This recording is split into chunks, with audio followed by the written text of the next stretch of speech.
Jen Schlaak here with Three Keys Real Estate Group and Keller Williams Preferred with your monthly market check. Big picture, unless we see a true black swan event, something really disruptive like 9/11 or COVID, today's housing data continues to point to what economists are calling the great stall. Not a boom, not a crash, but a pause, driven by higher interest rates and more cautious buyers and sellers.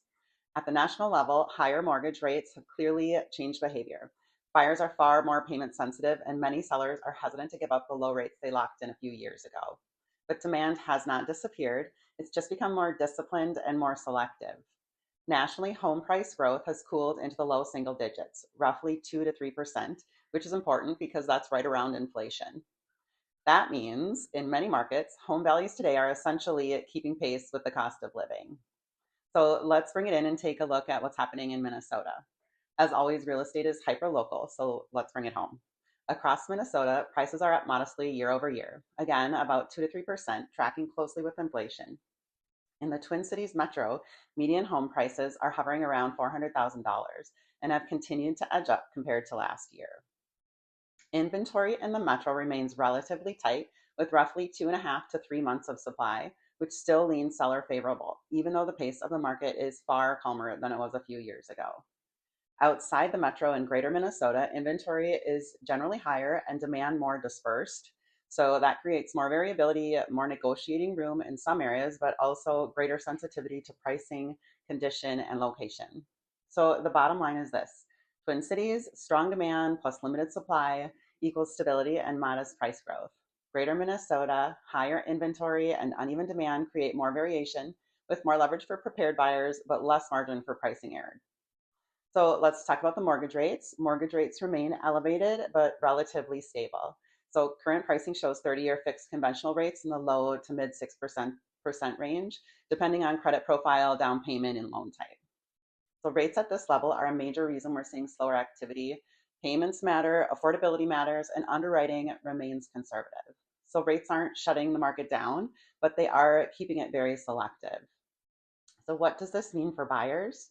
For buyers, this market rewards preparation more than urgency. In the Twin Cities, competition is it still exists for well-priced homes in desirable neighborhoods, but buyers generally have more breathing room and more negotiating power than they did a few years ago. So outside the metro, there's typically less bidding pressure, but more variation in property quality, financing options, and trade-offs like commute or updates. So who are flexible on location or condition tend to have the most leverage right now. Rates are what they are, but value changes dramatically by location, and buyers with a clear plan are finding opportunities. So what does this market mean for sellers? For sellers, strategy matters more than ever, and strategy starts with pricing.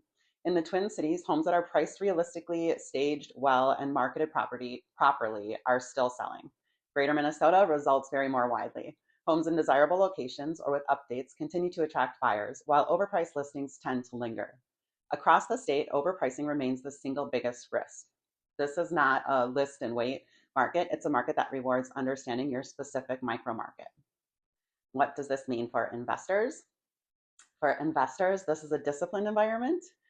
Expectations for appreciation are modest, low single digits, roughly in line with inflation, like we said, and at the same time, higher rates, rising taxes, rising insurance costs, and more conservative underwriting standards means deals have to work on today's numbers. So that means realistic rent assumptions, conservative expense estimates, and limited appreciation have to be baked into your projections. In the Twin Cities, rental demand remains solid, but cash flow margins are tighter. Greater Minnesota, entry prices may be more attractive, but tenant demand, liquidity, and exit strategies vary more by market. So the deal needs to work with slow appreciation and assuming rates remain the same. The final takeaway, the story right now is location, fundamentals, and realistic expectations. Minnesota, especially the Twin Cities, is not seeing a collapse. We're seeing a slow, steady market with modest price growth near inflation, shaped by higher rates, cautious behavior, and one that rewards good strategy. If you want to know how this applies to your neighborhood, budget, or timeline, I'd love to run the numbers with you. That's where data turns into clarity and clarity turns into opportunity.